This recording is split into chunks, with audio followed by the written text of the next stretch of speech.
श्री गणेशाय नमः। ओम नमो भगवते वासुदेवाय। राधे राधे भक्तों, आप सभी का स्वागत है आपके अपने YouTube channel @Vrindavan status gallery में। मैं हूं आपकी अपनी सौम्या पंडित।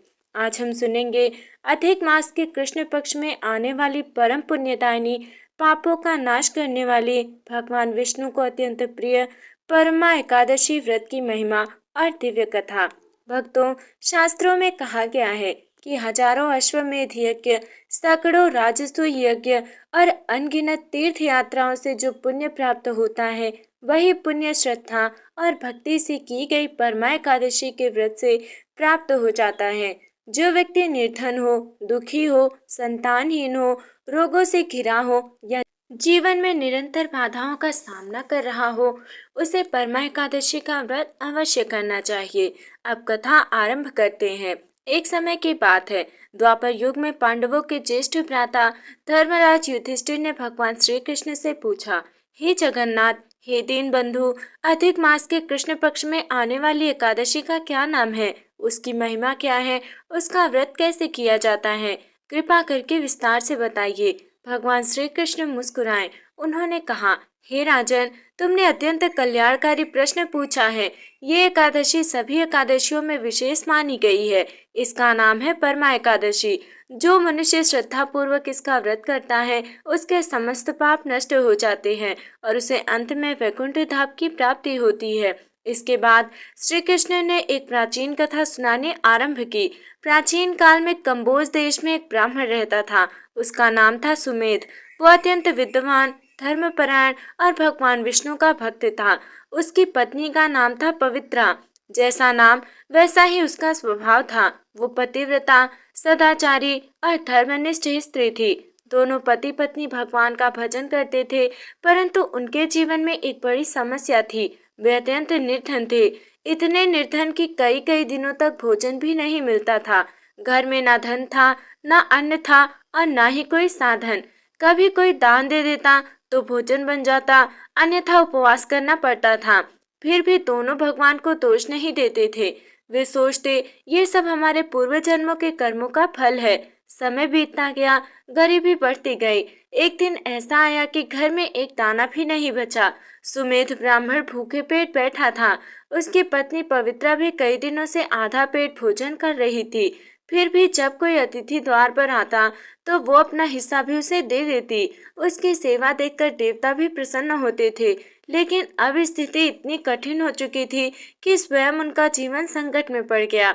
एक दिन पवित्रा ने अपने पति से कहा, स्वामी, मैं आपका दुख नहीं देख पा रही हूँ। आप विद्वान हैं, धर्मात्मा हैं, फिर भी इतनी गरीबी क्यों? कृपा करके किसी दूसरे नगर में जाइए, वहाँ कुछ कार्य लीजिए। शायद भगवान हमारी स्थिति सुधार दें। पत्नी की बात सुनकर सुमेध गंभीर हो गया। उसने कहा, देवी, धन केवल पुरुषार्थ से नहीं मिलता। धन प्राप्ति के पीछे पूर्व जन्मों के कर्म भी होते हैं। यदि भाग्य में धन लिखा होता तो आज हमें ये कष्ट क्यों सहना पड़ता? पवित्रा ने विनम्रता से कहा, स्वामी, मैं भाग्य को नहीं नकारती, लेकिन प्रयास करना भी तो मनुष्य का धर्म है। सुमेध सोच में पड़ गया। उसे पत्नी की बात उचित लगी। वो दूसरे नगर जाने का विचार करने लगा, लेकिन तभी उसके मन में एक चिंता उत्पन्न हुई। यदि मैं चला गया तो मेरी पत्नी अकेली कैसे रहेगी? उसकी आंखों में आंसू आ गए। पत्नी भी पति का वियोग सहन नहीं कर सकती थी, इसलिए दोनों ने भगवान पर भरोसा रखकर वहीं रहने का निर्णय किया। कुछ दिनों बाद एक अद्भुत घटना घटी। एक दिन उनके द्वार पर एक तेजस्वी महात्मा पधारे। उनके शरीर से दिव्य आभा निकल रही थी। आंखों में करुणा थी, मुख पर तेज था। वे थे महान तपस्वी महर्षि कौंडिन्य। महर्षि को देखते ही सुमेध और पवित्रा आनंदित हो उठे। उन्होंने आदर पूर्वक उनका स्वागत किया, अपने सामर्थ्य के अनुसार आसन दिया, चरण धोए, प्रणाम किया, लेकिन घर में जो भोजन नहीं था। फिर भी पवित्रा ने कहीं से थोड़ी व्यवस्था करके महर्षि को भोजन कराया। महर्षि उनकी सेवा से अत्यंत प्रसन्न हुए। उन्होंने कहा, वत्स, मैं तुम दोनों की भक्ति और सेवा देखकर प्रसन्न हूँ। मुझसे वर मांगो। ये सुनते ही पवित्रा की आंखों में आशा की किरण जाग उठी। वो बोली, भगवान, हम अत्यंत निर्धन हैं। कृपा करके ऐसा उपाय बताइए जिससे हमारा कल्याण हो जाए। महर्षि मुस्कुराए। उन्होंने कहा, देवी, अधिक मास के कृष्ण पक्ष में आने वाली परमा एकादशी का व्रत करो। इसके साथ 5 दिनों तक पंचरात्र व्रत भी करो। इस व्रत के प्रभाव से तुम्हारे सभी दुख दूर हो जाएंगे। ये सुनकर दोनों पति पत्नी के हृदय में नई आशा का संचार हुआ। वे महर्षि के चरणों में गिर पड़े। महर्षि ने उन्हें व्रत की संपूर्ण विधि बताई और फिर अपने आश्रम की ओर प्रस्थान कर गए। भक्तों, अब आगे क्या हुआ? क्या सुमेध और पवित्रा ने परमा एकादशी का व्रत किया? क्या उनकी निर्धनता दूर हुई? क्या भगवान विष्णु ने उन पर कृपा की? ये सब हम जानेंगे परमा एकादशी महाकथा के आगे में। बोलिए श्री लक्ष्मी नारायण भगवान की जय। बोलिए परमा एकादशी माता की जय। राधे राधे। महर्षि कौंडिन्य के प्रस्थान के बाद सुमेध और पवित्रा बहुत देर तक उनके बताए वचनों पर विचार करते रहे। पवित्रा के मन में एक नई आशा जाग उठी थी। उसे ऐसा लग रहा था मानो स्वयं भगवान ने उनकी पुकार सुन ली हो। वो अपने पति से बोली, स्वामी, आज मुझे विश्वास हो गया है कि भगवान कभी अपने भक्तों को नहीं भूलते। जब सारे मार्ग बंद हो जाते हैं तब वे स्वयं किसी न किसी रूप में सहायता भेजते हैं। सुमेध ने गंभीर स्वर में कहा, देवी, महर्षि का आगमन साधारण घटना नहीं, अवश्य ही यह भगवान विष्णु की प्रेरणा से हुआ है। अब हमें पूर्ण श्रद्धा और नियम के साथ परमा एकादशी का व्रत करना चाहिए। दोनों ने उसी क्षण संकल्प लिया कि चाहे कितनी भी कठिनाई क्यों न आए, वे व्रत को पूर्ण करेंगे। कुछ ही दिनों बाद अधिक मास प्रारंभ हुआ। शास्त्रों में अधिक मास को भगवान विष्णु का स्वरूप माना गया है। इसी कारण इसे पुरुषोत्तम मास भी कहा जाता है। ये महीना साधना, जप, तप, ज्ञान, दान और भक्ति के लिए अत्यंत शुभ माना गया है। जब परमा एकादशी का समय निकट आया तो सुमेध और पवित्रा ने पूरे मन से तैयारी शुरू कर दी। तैयारी क्या थी? न उसके पास नए वस्त्र थे, न पूजा का विशेष सामान, न ही धन था, लेकिन उसके पास जो सबसे मूल्यवान वस्तु थी वो थी अटूट श्रद्धा, और भगवान को भी यही सबसे प्रिय है। एकादशी से एक दिन पहले दशमी तिथि आई। महर्षि के बताए अनुसार दोनों ने नियमों का पालन आरंभ कर दिया। उन्होंने सात्विक भोजन ग्रहण किया, मन को शांत रखा, किसी की निंदा नहीं की, क्रोध नहीं किया, झूठ नहीं बोला। दिन भर भगवान विष्णु के नाम का स्मरण करते रहे। रात्रि में भी वे हरि नाम का जप करते रहे। पवित्रा बार बार भगवान से प्रार्थना करती, हे नारायण, यदि हमारी भक्ति सच्ची है तो हमें अपनी शरण में स्वीकार कीजिए। अंततः वह पवित्र दिन आ पहुंचा। परमा एकादशी का सूर्योदय हुआ। भोर होते ही दोनों गंगा का स्मरण करते हुए स्नान के लिए निकले। उनके पास तीर्थ जाने तक का साधन नहीं था, इसलिए उन्होंने मन ही मन सभी पवित्र नदियों का ध्यान किया। शास्त्र कहते हैं, जहाँ श्रद्धा होती है वहाँ स्वयं तीर्थ निवास करते हैं। स्नान के बाद दोनों ने स्वच्छ वस्त्र धारण किए और भगवान विष्णु की पूजा की। उन्होंने तुलसी दल अर्पित किया, दीपक जलाया और हाथ जोड़कर कहा, हे लक्ष्मीपति, हे हम निर्धन अवश्य हैं, परंतु आपकी भक्ति में कोई कमी नहीं रखना चाहते। पूजा के बाद दोनों ने एकादशी व्रत का संकल्प लिया। उन्होंने कहा, हे भगवान विष्णु, हम आज परमा एकादशी का व्रत करते हैं। कृपा करके इसे स्वीकार करें और हमें अपने चरणों की भक्ति प्रदान करें। उस दिन दोनों ने अन्न और जल का त्याग कर दिया। वे निरंतर भगवान के नाम का जप करते रहे। समय धीरे धीरे बीतता गया। दोपहर हुई, फिर संध्या हो गई, लेकिन उन्होंने व्रत नहीं तोड़ा। संध्या के समय पवित्रा को तेज भूख लगने लगी। कई दिनों से पर्याप्त भोजन न मिलने के कारण उसका शरीर कमजोर हो चुका था। उसके हाथ कांप रहे थे, लेकिन उसने भगवान का स्मरण किया। उसी समय उसे महर्षि कौंडिन्य के शब्द याद आ गए, व्रत के समय आने वाली कठिनाइयां ही साधक की परीक्षा होती हैं। उसने दृढ़ निश्चय किया, चाहे कुछ भी हो जाए मैं व्रत पूर्ण करूंगी। भगवान भक्तों की परीक्षा लेते हैं, लेकिन उन्हें कभी अकेला नहीं छोड़ते। रात्रि होने पर दोनों पति पत्नी ने भगवान विष्णु के सामने दीपक जलाया। उन्होंने भजन गाना प्रारंभ किया। घर छोटा था, साधन नहीं थे, लेकिन उस रात वो झोपड़ी किसी मंदिर से कम नहीं लग रही थी। हरि नाम की ध्वनि से वातावरण पवित्र हो गया। दोनों ने पूरी रात जागरण किया। कभी विष्णु सहस्त्र नाम का स्मरण करते, कभी भगवान के अवतारों की कथाएं सुनाते, कभी ओम नमो भगवते वासुदेवाय मंत्र का जाप करते। धीरे धीरे रात बीतने लगे। उधर देवलोक में देवता ये दृश्य देख रहे थे। देवर्षि नारद ने भगवान विष्णु से कहा, प्रभु देखिए, ये दोनों कितनी श्रद्धा से आपका व्रत कर रहे हैं। इनके पास कुछ भी नहीं है, फिर भी इनकी भक्ति कितनी महान है। भगवान विष्णु मुस्कुराए। उन्होंने कहा, नारद, मुझे सोने चांदी के महल नहीं चाहिए, मुझे तो अपने भक्तों का प्रेम चाहिए।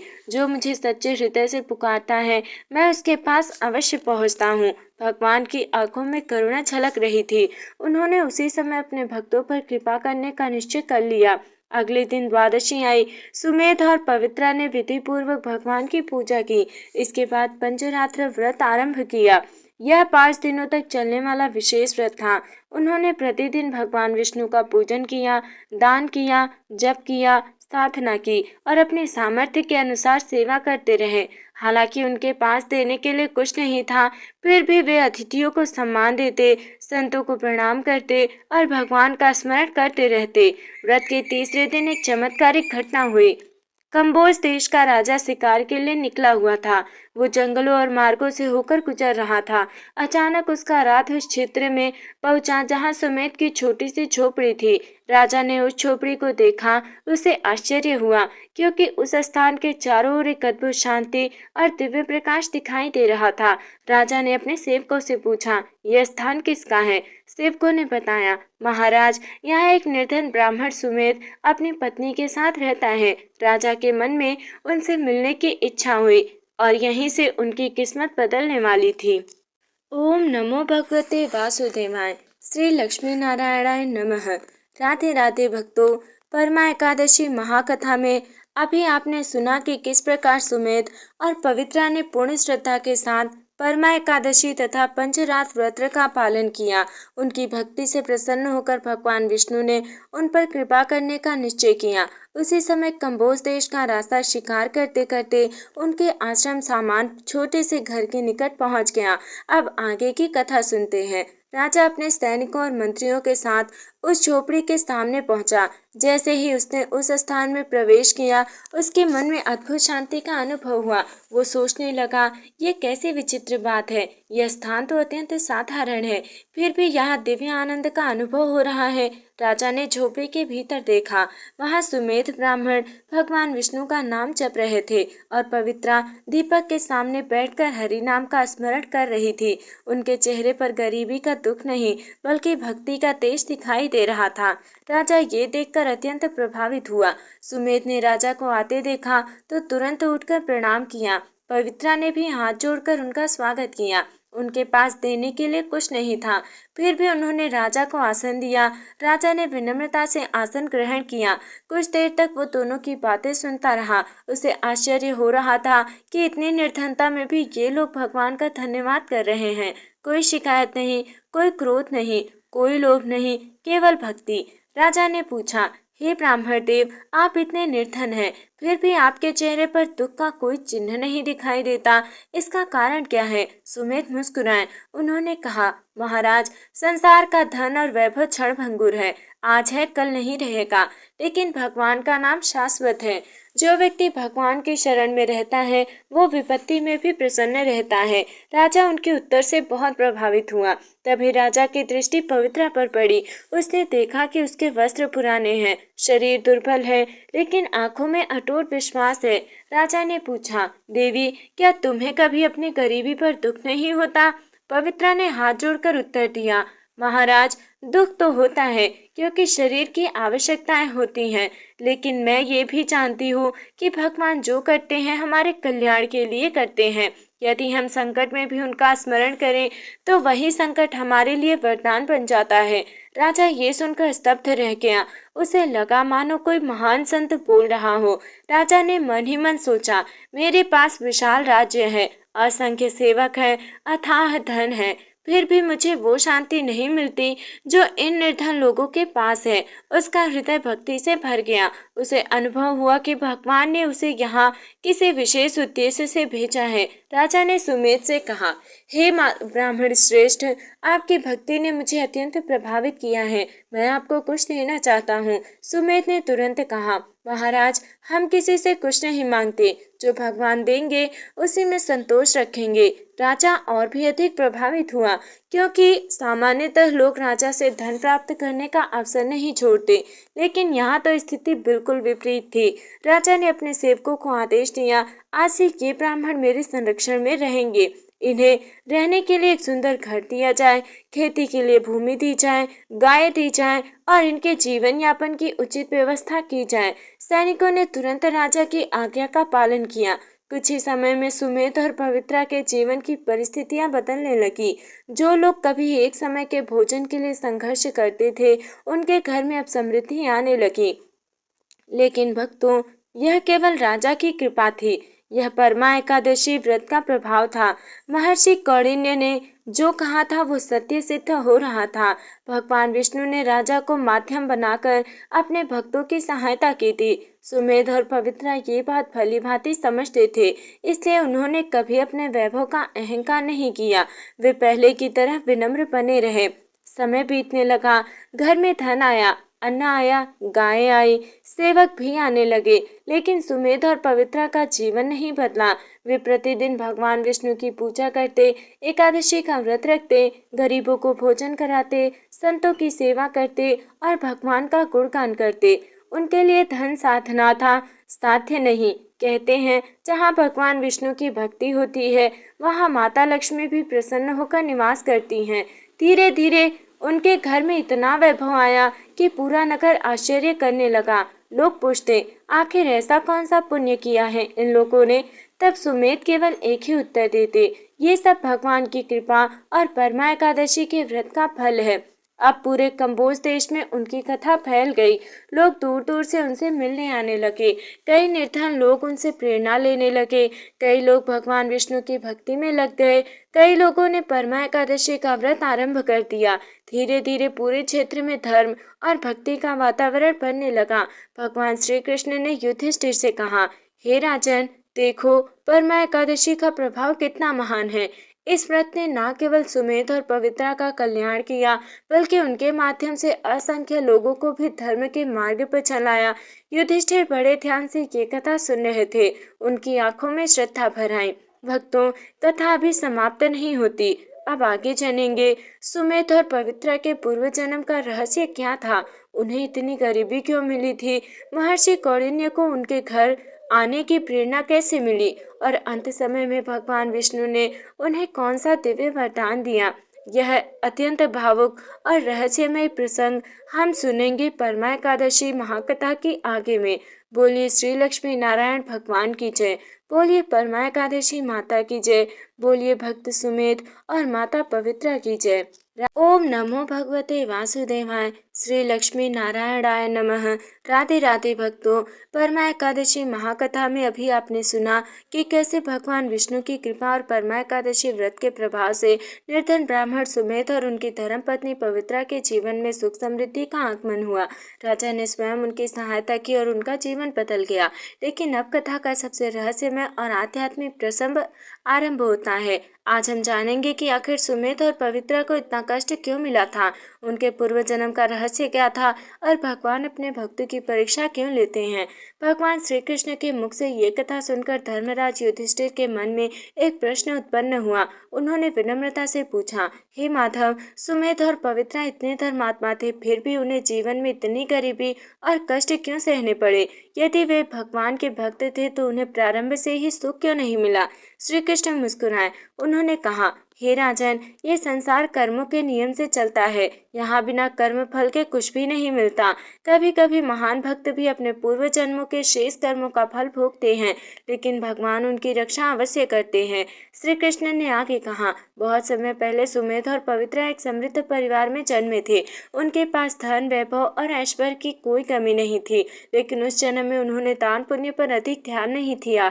वे स्वयं तो धार्मिक थे, परंतु निर्धनों और साधुओं की सहायता करने में उदासीन रहते थे। उन्होंने किसी का अहित नहीं किया, लेकिन परोपकार भी बहुत कम किया। फलस्वरूप अगले जन्म में उन्हें गरीबी का अनुभव करना पड़ा। भक्तों, शास्त्र कहते हैं, धन का सदुपयोग ही उसे पुण्य में बदलता है। केवल धनवान होना महानता नहीं, धन का उपयोग धर्म, दान और सेवा में करना ही सच्चा पुण्य है। हालांकि पूर्व जन्म में पवित्रता ने एक अत्यंत महान कार्य किया था। एक बार एक वृद्ध साधु कई दिनों से भूखा था। सब लोगों ने उसे ठुकरा दिया। तब पवित्रा ने अपने हिस्से का भोजन उस साधु को दे दिया। उस समय उसके मन में कोई दिखावा नहीं था। उसने केवल करुणा से प्रेरित होकर सेवा की थी। वो छोटा सा पुण्य भगवान को बहुत प्रिय लगा। उसी पुण्य के प्रभाव से इस जन्म में भी उसके हृदय में भक्ति और करुणा बनी रही। भगवान श्री कृष्ण ने कहा, हे युधिष्ठिर, भगवान अपने भक्तों के केवल वर्तमान कर्म नहीं देखते, वे उनके हृदय को भी देखते हैं। जब कोई भक्त विपत्ति में भी भगवान का स्मरण नहीं छोड़ता, तब उसकी भक्ति और भी अधिक मूल्यवान हो जाती है। सुमेध और पवित्रा ने निर्धनता में कभी भगवान को दोष नहीं दिया। उन्होंने कभी ये नहीं कहा, हे प्रभु, आपने हमारे साथ ऐसा क्यों किया, बल्कि वे हर परिस्थिति में भगवान का धन्यवाद करते रहे। यह उनकी सबसे बड़ी विशेषता है। युधिष्ठिर ने फिर पूछा, हे केशव, महर्षि कौंडिन्य अचानक उनके घर कैसे पहुंच गए? श्री कृष्ण ने उत्तर दिया, हे राजन, भक्त की सच्ची पुकार कभी व्यर्थ नहीं जाती। जब सुमेध और पवित्रा अत्यंत कठिन परिस्थिति में थे, तब उनकी प्रार्थना सीधे वैकुंठ तक पहुंची। मैंने ही महर्षि कौंडिन्य को प्रेरणा दी कि वे उनके घर जाएं और उन्हें परमा एकादशी का व्रत बताएं। ये सुनकर युधिष्ठिर भाव विभोर हो गए। भक्तों, यहाँ एक बहुत बड़ी शिक्षा छिपी हुई है। कई बार मनुष्य सोचता है कि उसकी प्रार्थना भगवान तक नहीं पहुँच रही। उसे लगता है कि भगवान उसकी सुन नहीं रहे, लेकिन वास्तव में ऐसा नहीं होता। भगवान हर प्रार्थना सुनते हैं। वे उचित समय आने पर उसका उत्तर भी देते हैं। कभी किसी संत के माध्यम से, कभी किसी मित्र के माध्यम से, कभी किसी अष्टमी के माध्यम से, और कभी सीधे अपने आशीर्वाद के माध्यम से। अब सुमेध और पवित्रा के जीवन में सुख आने लगा था, लेकिन भगवान की परीक्षा यहीं समाप्त नहीं हुई, क्योंकि निर्धनता की परीक्षा से भी कठिन परीक्षा होती है समृद्धि की परीक्षा। गरीबों में विनम्र रहना कठिन है, लेकिन धन आने के बाद विनम्र बने रहना उससे भी अधिक कठिन है। भगवान देखना चाहते थे कि क्या उनके भक्त धन प्राप्त करके बदल जाते हैं या नहीं। सुमेध ने अपने नए घर का एक भाग साधुओं और अतिथियों के लिए समर्पित कर दिया। कोई भी भूखा आता तो उसे भोजन कराया जाता, कोई जरूरतमंद आता तो उसकी सहायता की जाती। पवित्रा स्वयं रसोई में सेवा करती। उसे अभी वही आनंद मिलता था जो पहले निर्धनता में भगवान का नाम लेने से मिलता था। उसके मन में तनिक भी अभिमान नहीं आया। धीरे धीरे सुमेध का घर धर्म और सेवा का केंद्र बन गया। वहाँ प्रतिदिन भगवान विष्णु के भजन होने लगे। एकादशी के दिन विशेष कीर्तन हुआ, गरीबों को भोजन कराया जाता, तुलसी पूजन किया जाता, बच्चों को धर्म की शिक्षा दी जाती। लोग कहते, जिस घर में कभी अन्न का एक दाना नहीं था, आज वही घर हजारों लोगों के लिए आश्रय बन गया है। वैकुंठ धाम में भगवान विष्णु और माता लक्ष्मी ये सब देख रहे थे। माता लक्ष्मी ने कहा, प्रभु, आपके ये भक्त धन प्राप्त करके भी नहीं बदले। भगवान मुस्कुराए और बोले, देवी, यही सच्ची भक्ति पहचान है। जो व्यक्ति सुख और दुख दोनों में समान रहता है, वही मेरा प्रिय भक्त है। भक्तों, अब कथा अपने अत्यंत भावुक और दिव्य चरण में प्रवेश करने वाली है। आगे की कथा में हम जानेंगे सुमेध और पवित्रा को भगवान विष्णु के दिव्य दर्शन कैसे हुए, पंचरात्र व्रत का अंतिम दिन कैसे बीता, माता लक्ष्मी ने उन्हें कौन सा विशेष आशीर्वाद दिया और कैसे उन्हें अंततः वैकुंठ धाम की प्राप्ति हुई। ये अद्भुत प्रसंग हम सुनेंगे परमा एकादशी महाकथा की आगे की कथा में। बोलिए श्री हरि विष्णु भगवान की जय, बोलिए माता लक्ष्मी की जय, बोलिए परमा एकादशी माता की जय। राधे राधे। ओम नमो भगवते वासुदेवाय। श्री लक्ष्मी नारायणाय नमः। राधे राधे भक्तों, परमा एकादशी महाकथा में अभी आपने सुना कि किस प्रकार भगवान की कृपा से सुमेध और पवित्रा का जीवन बदल गया। निर्धनता समाप्त हो गई, लेकिन उनके हृदय में भक्ति, विनम्रता और सेवा का भाव पहले जैसा ही बना रहा। भगवान विष्णु और माता लक्ष्मी भी उनकी निष्काम भक्ति से अत्यंत प्रसन्न थे। अब सुनिए कथा का सबसे भावपूर्ण और दिव्य प्रसंग। परमा एकादशी के बाद सुमेध और पवित्रा ने महर्षि कौंडिन्य के बताए अनुसार पंचरात्र व्रत का पालन किया। 5 दिनों तक उन्होंने भगवान विष्णु का स्मरण किया। दान दिया, गरीबों की सेवा की, संतों का सम्मान किया और निरंतर हरि नाम का जप करते रहे। अब पंचरात्र व्रत का अंतिम दिन आ पहुंचा था। उस दिन दोनों ने प्रातःकाल स्नान किया और भगवान के समक्ष दीप प्रज्वलित किया। पूरे घर में भक्ति का वातावरण था। तुलसी की सुगंध फैल रही थी, शंख की ध्वनि गूंज रही थी और उनके हृदय में केवल भगवान का स्मरण था। पूजा के बाद पवित्रा भगवान के सामने बैठ गई। उसकी आंखों में आंसू थे। उसने हाथ जोड़कर कहा, हे प्रभु, जब हमारे पास कुछ नहीं था तब भी आपने हमारा साथ नहीं छोड़ा। जब हम भूखे थे तब भी आपने हमारी रक्षा की। आज यदि हमारे जीवन में सुख आया है तो वो आपकी कृपा से आया है। हमें कभी ऐसा अहंकार मत देना कि हमें आपसे दूर कर दे। उसकी ये प्रार्थना सीधे भगवान के हृदय तक पहुंची। उसी रात एक अद्भुत घटना घटी। सुमेध और पवित्रा भगवान का नाम जपते जपते सो गए। मध्य रात्रि का समय था। अचानक उनके घर में एक अलौकिक प्रकाश फैल गया। वो प्रकाश सूर्य से अभी अधिक तेजस्वी था, लेकिन आंखों को चुभता नहीं था। चारों ओर दिव्य सुगंध फैल गई। वीणा और शंख की मधुर ध्वनि सुनाई देने लगी। दोनों की नींद खुल गई। उन्होंने देखा कि पूरा कक्ष दिव्य ज्योति से प्रकाशित है। तभी उस दिव्य प्रकाश के मध्य एक अद्भुत स्वरूप प्रकट हुआ। श्याम वर्ण पीताम्बर धारण किए हुए, चार भुजाएं, हाथों में शंख, चक्र, गदा और पद्म, वक्षस्थल पर श्रीवत्स का चिन्ह, गले में वैजयंती माला। वह स्वयं भगवान श्रीहरि विष्णु थे। उनके साथ माता लक्ष्मी भी विराजमान थी। ये दृश्य देखकर सुमेध और पवित्रा की आंखों से आंसू बहने लगे। दोनों भूमि पर दंडवत होकर गिर पड़े। भगवान विष्णु ने मधुर स्वर में कहा, वत्स सुमेध, देवी पवित्रा, मैं तुम दोनों की भक्ति से अत्यंत प्रसन्न हूँ। तुमने निर्धनता में भी मेरा स्मरण नहीं छोड़ा। तुमने सूखे सुख मिलने पर भी अहंकार नहीं किया। तुम्हारी श्रद्धा ने मुझे यहाँ लाने के लिए विवश कर दिया। ये सुनकर दोनों की आंखों से प्रेमाश्रु बहने लगे। सुमित ने हाथ जोड़कर कहा, हे प्रभु, हमारे पास मांगने योग्य कुछ भी नहीं है। आपके दर्शन ही हमारे लिए सबसे बड़ा वरदान है। यदि कुछ देना ही चाहते हैं तो हमें अपने चरणों की भक्ति दीजिए। भगवान मुस्कुराए, क्योंकि सच्चे भक्त संसार नहीं, भगवान को मांगते हैं। तब माता लक्ष्मी ने कहा, देवी पवित्रा, तुमने निर्धनता में भी धर्म नहीं छोड़ा। तुमने अतिथियों की सेवा की, भूखे रहकर भी दूसरों को भोजन कराया। मैं तुमसे अत्यंत प्रसन्न हूँ। आज से तुम्हारे घर में कभी अन्न और धन की कमी नहीं होगी। पवित्रा ने विनम्रता से माता को प्रणाम किया। भगवान विष्णु ने कहा, हे भक्तों, इस जन्म में तुम धर्म पूर्वक जीवन व्यतीत करोगे। लोग तुम्हारे आचरण से प्रेरणा प्राप्त करेंगे और जब इस शरीर का अंत होगा तब मेरे दिव्य दूत तुम्हें वैकुंठ धाम लेकर आएंगे। ये सुनते ही दोनों का हृदय आनंद से भर गया। कुछ समय तक दोनों भगवान के दिव्य स्वरूप का दर्शन करते रहे। फिर धीरे धीरे वो अलौकिक प्रकाश आकाश की ओर उठने लगा। भगवान विष्णु और माता लक्ष्मी अंतर ध्यान हो गए, लेकिन उनके जाने के बाद भी पूरा वातावरण दिव्य आनंद से भरा रहा। सुमेध और पवित्रा सारी रात भगवान के नाम का कीर्तन करते रहे। उस दिन के बाद उनका जीवन और भी अधिक भक्तिमय हो गया। उन्होंने धन का उपयोग केवल धर्म और सेवा के लिए किया, गरीबों की सहायता की, संतों का सम्मान किया, मंदिरों में दान दिया और लोगों को परमा एकादशी का महत्व बताया। जो भी उनकी कथा सुनता उसके मन में भगवान विष्णु के प्रति श्रद्धा जाग उठती। कई वर्षों बाद जब उनके जीवन का अंतिम समय आया तब आकाश से दिव्य विमान उतरा। उसमें भगवान विष्णु के पार्षद विराजमान थे। पूरा वातावरण नारायण नारायण के जयघोष से गूंज उठा। सुमित और पवित्रा ने भगवान का स्मरण किया और उसी क्षण दिव्य विमान में बैठकर वैकुंठ धाम के लिए प्रस्थान कर गए। इस प्रकार परमा एकादशी व्रत ने न केवल उनके सांसारिक कष्ट दूर किए बल्कि उन्हें भगवान के परम धाम की प्राप्ति भी कराई। कथा समाप्त करके भगवान श्री कृष्ण ने युधिष्ठिर से कहा, हे राजन, जो मनुष्य श्रद्धा और भक्ति के साथ परमा एकादशी का व्रत करता है उसके पाप नष्ट हो जाते हैं। उसे धन धान्य सुख समृद्धि को और अंत में मोक्ष की प्राप्ति होती है। ये व्रत सभी व्रतों में श्रेष्ठ माना गया है। युधिष्ठिर ने भगवान को प्रणाम किया और इस व्रत को करने का संकल्प लिया। भक्तों, परमा एकादशी हमें सिखाती है, कठिन परिस्थितियां अस्थायी नहीं होती। सच्ची भक्ति कभी व्यर्थ नहीं जाती।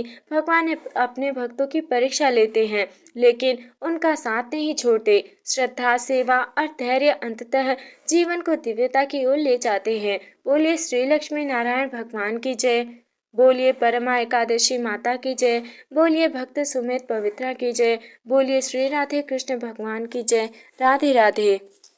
ओम नमो भगवते वासुदेवाय। श्री लक्ष्मी नारायणाय नमः। राधे राधे भक्तों, अभी आपने सुना कि किस प्रकार भगवान विष्णु और माता लक्ष्मी ने सुमेध तथा पवित्रा को दिव्य दर्शन दिए और अंत में वैकुंठ धाम का वरदान प्रदान किया।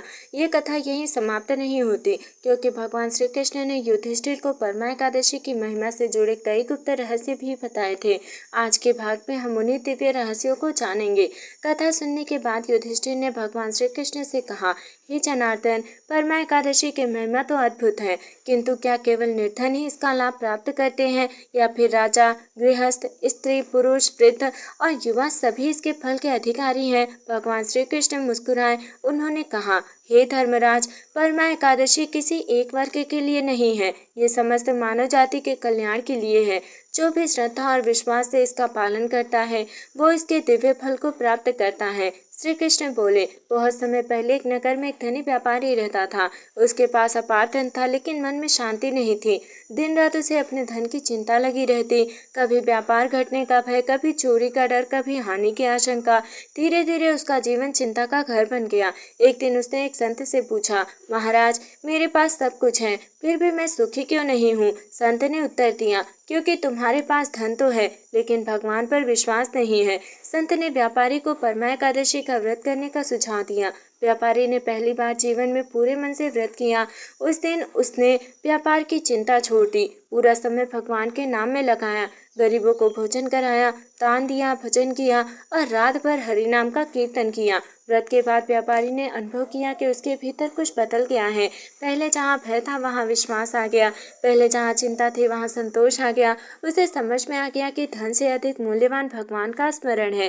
धीरे धीरे उसका जीवन आनंदमय हो गया। श्री कृष्ण ने कहा, हे युधिष्ठिर, परमा एकादशी केवल धन प्राप्त करने का माध्यम नहीं, ये मनुष्य के भीतर छिपे अज्ञान, भय और मोह को समाप्त करने का मार्ग है। युधिष्ठिर ने पूछा, हे माधव, कलयुग के लोगों के लिए इसका क्या महत्व है? भगवान ने उत्तर दिया, कलयुग में मनुष्य के पास समय कम होगा, धैर्य कम होगा, भक्ति कम होगी, लेकिन पाप और विकार अधिक होंगे। ऐसे समय में परमा एकादशी अत्यंत प्रभावशाली होगी।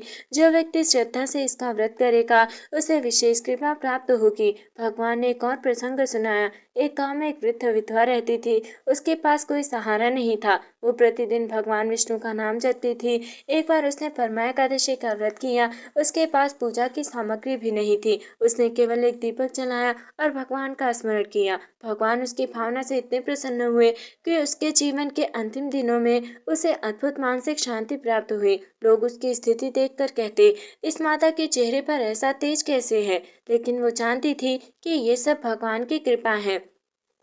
श्री कृष्ण ने कहा, हे राजन, मैं वस्तुओं का नहीं, भाव का भूखा हूँ। यदि कोई सोने का सिंहासन अर्पित करे, लेकिन मन में अहंकार हो, तो वो मुझे प्रिय नहीं। लेकिन यदि कोई भक्त प्रेम से एक तुलसी के दल अर्पित करे, तो मैं उसे हर्ष स्वीकार करता हूँ। इसके बाद भगवान ने एक अत्यंत गुप्त बात बताई। उन्होंने कहा, जो व्यक्ति परमा एकादशी के दिन किसी दुखी व्यक्ति की सहायता करता है, किसी भूखे को भोजन कराता है, किसी निराशा व्यक्ति को आशा देता है, उसे विशेष पुण्य प्राप्त होता है, क्योंकि भगवान हर जीव में निवास करते हैं। जीव सेवा भी भगवान की सेवा है। ये सब सुनकर युधिष्ठिर भाव विभोर हो गए। उन्होंने कहा, हे प्रभु, मैं भी परमा एकादशी का पालन करूंगा और लोगों को इसकी महिमा बताऊंगा। भगवान श्री कृष्ण ने उन्हें आशीर्वाद दिया। भक्तों, यदि जीवन में कठिनाइयां हैं तो निराश मत होइए। यदि सफलता नहीं मिल रही तो विश्वास मत खोइए। यदि परिस्थितियां प्रतिकूल हैं तो भगवान का नाम मत छोड़िए। सुमेध और पवित्रा की तरह धैर्य रखिए। भगवान उचित समय पर अवश्य कृपा करते हैं। राधे राधे भक्तों, परमा एकादशी महाकथा में अभी आपने सुना कि भगवान श्री कृष्ण ने धर्मराज युधिष्ठिर को परमा एकादशी के गुप्त रहस्य बताए। आज हम जानेंगे इस व्रत की विस्तृत विधि, आवश्यक नियम और वे बातें जो हर भक्त को जाननी चाहिए। भगवान श्री कृष्ण की वाणी सुनकर धर्मराज युधिष्ठिर ने पूछा, हे प्रभु, यदि कोई भक्त परमा एकादशी का व्रत करना चाहे तो उसे किस प्रकार करना चाहिए? कृपा करके संपूर्ण विधि बताइए। भगवान श्री कृष्ण बोले, हे राजन, श्रद्धा और नियम के साथ किया गया परमा एकादशी व्रत मनुष्य के जीवन को पवित्र बना देता है। मैं इसकी विधि विस्तार से बताता हूँ। भगवान बोले, एकादशी का व्रत केवल एक दिन का नहीं होता। इसके नियम दशमी तिथि से ही प्रारंभ हो जाते हैं। दशमी के दिन सात्विक भोजन करें, क्रोध और झूठ, निंदा से दूर रहें, लहसुन, प्याज और तामसिक भोजन का त्याग करें, भगवान विष्णु का स्मरण करें, मन को शांत करें। दशमी की रात्रि में सोने से पहले भगवान से प्रार्थना करें, हे नारायण, मुझे एकादशी व्रत सफलतापूर्वक पूर्ण करने की शक्ति प्रदान करें। प्रातः ब्रह्म मुहूर्त में उठें, स्नान करें, स्वच्छ वस्त्र धारण करें, घर के मंदिर या पूजा स्थान को सजाएं, भगवान विष्णु और माता लक्ष्मी का ध्यान करें, दीपक जलाएं, तुलसी दल अर्पित करें, फूल अर्पित करें, फिर हाथ में जल लेकर संकल्प लें कि मैं भगवान विष्णु की कृपा प्राप्ति के लिए परमा एकादशी का व्रत कर रही हूँ। पूजा के समय भगवान विष्णु के सामने बैठकर उनका ध्यान करें। कल्पना करें, भगवान पीताम्बर धारण किए हुए हैं, चार भुजाओं में शंख, चक्र, गदा और पद्म सुशोभित हैं। माता लक्ष्मी उनके चरणों में विराजमान है, उनके मुखमंडल से करुणा और प्रेम की वर्षा हो रही है। भगवान श्री कृष्ण बोले, हे राजन, परमा एकादशी के दिन जप का विशेष महत्व है। भक्त इन मंत्रों का जाप कर सकते हैं। ओम नमो भगवते वासुदेवाय, या ओम विष्णवे नमः, या श्री कृष्ण गोविंद हरे मुरारे, हे नाथ नारायण वासुदेवाय। जो जितना अधिक जप करता है उसका मन उतना ही अधिक शुद्ध होता है। भगवान ने कहा, मेरी पूजा तुलसी के बिना अधूरी मानी जाती है। यदि संभव हो तो एकादशी के दिन तुलसी जी की पूजा अवश्य करें। तुलसी के सामने दीपक जलाएं, जल अर्पित करें और भगवान का नाम लें। जहाँ तुलसी का वास होता है वहाँ देवताओं का निवास हो जाता है। व्रत में क्या करना चाहिए? परमा एकादशी के दिन भगवान का नाम जाप करें, विष्णु सहस्त्र नाम का पाठ करें, गीता का पाठ करें, भजन कीर्तन करें, गरीबों की सहायता करें, संतों और बुजुर्गों का सम्मान करें, मन को भगवान में लगाएं। भगवान श्री कृष्ण ने कहा, कुछ ऐसी बातें हैं जो व्रत के पुण्य को कम कर देती हैं, इसलिए एकादशी के दिन झूठ ना बोले, किसी की निंदा ना करें, क्रोध ना करें, अहंकार ना करें, किसी को दुख न दें, व्यर्थ विवाद न करें। परमा एकादशी की रात्रि में जागरण का विशेष महत्व बताया गया है। जो भक्त रात्रि में भजन, कीर्तन और भगवान के नाम का स्मरण करते हैं उन्हें विशेष पुण्य प्राप्त होता है। यदि पूरी रात जागना संभव ना हो तो कुछ समय भगवान का नाम लेकर भजन अवश्य करें। अगले दिन द्वादशी तिथि में व्रत का पारण किया जाता है। पारण से पहले भगवान विष्णु को प्रणाम करें, तुलसी अर्पित करें, फिर सात्विक भोजन ग्रहण करें। यदि संभव हो तो किसी जरूरतमंद को भोजन या दान देकर व्रत पूर्ण करें। युधिष्ठिर ने पूछा, हे प्रभु, क्या केवल भोजन न करना ही व्रत है? भगवान मुस्कुराए और बोले, नहीं राजन, भोजन का त्याग व्रत का एक भाग है। वास्तविक व्रत है मन को भगवान के निकट ले जाना, इंद्रियों पर नियंत्रण रखना और अपने भीतर के दोषों को कम करना। भगवान श्री कृष्ण ने कहा, यदि कोई व्यक्ति स्वास्थ्य कारणों से पूर्ण उपवास नहीं कर सकता तो वो अपनी क्षमता के अनुसार फलाहार करके भी श्रद्धा से व्रत कर सकता है। मैं नियमों से अधिक भक्त के भाव को देखता हूँ। ये सुनकर युधिष्ठिर अत्यंत प्रसन्न हुए। भक्तों, परमा एकादशी केवल एक तिथि नहीं, ये आत्मशुद्धि का पर्व है। ये हमें सिखाती है धैर्य रखना, भगवान पर विश्वास रखना, सेवा करना और जीवन को धर्ममय बनाना। जो व्यक्ति इन गुणों को अपनाता है वही वास्तव में परमा एकादशी का फल प्राप्त करता है। तो हे प्रिय भक्तों, राधे राधे। परमा एकादशी की इस दिव्य कथा को यही विराम देते हैं। आज की कथा से हमें यह अमूल्य शिक्षा मिलती है कि जीवन में चाहे कितने भी कष्ट, अभाव और परीक्षाएं क्यों न आए, यदि हमारा विश्वास भगवान श्री हरि विष्णु के चरणों में अटल बना रहे तो एक न एक दिन उनकी कृपा अवश्य प्राप्त होती है। भक्त सुमेध और माता पवित्रा की तरह यदि हम भी धैर्य, श्रद्धा, सेवा और भक्ति का मार्ग अपनाएं तो भगवान हमारे जीवन के अंधकार को भी प्रकाश में बदल सकते हैं। परमा एकादशी हमें सिखाती है कि भगवान को धन, वैभव और दिखावे की आवश्यकता नहीं है। उन्हें केवल अपने भक्त का निर्मल हृदय और सच्चा प्रेम चाहिए। जो भी भक्त श्रद्धा पूर्वक परमा एकादशी का व्रत करता है, भगवान विष्णु का स्मरण करता है और धर्म के मार्ग पर चलता है, उसके जीवन में सुख, शांति, समृद्धि और अंत में भगवान के परम धाम की प्राप्ति का मार्ग प्रशस्त होता है। यदि आपको ये कथा पसंद आई हो तो वीडियो को लाइक करें, अधिक से अधिक भक्तों तक शेयर करें और हमारे चैनल @वृंदावन स्टेटस गैलरी को सब्सक्राइब करना ना भूलें। कमेंट बॉक्स में अवश्य लिखें, ओम नमो भगवते वासुदेवाय और जय श्री लक्ष्मी नारायण। आपके एक एक कमेंट से सनातन धर्म का संदेश और अधिक लोगों तक पहुंचता है। मैं हूं आपकी अपनी सौम्या पंडित, आपसे विदा लेती हूं। भगवान श्री हरि विष्णु, माता लक्ष्मी और परमा एकादशी माता की कृपा आप और आपके परिवार पर सदैव बनी रहे। बोलिए श्री लक्ष्मी नारायण भगवान की जय। बोलिए परमा एकादशी माता की जय। बोलिए श्री राधे कृष्ण भगवान की जय। राधे राधे। जय श्री हरि, जय श्री कृष्ण।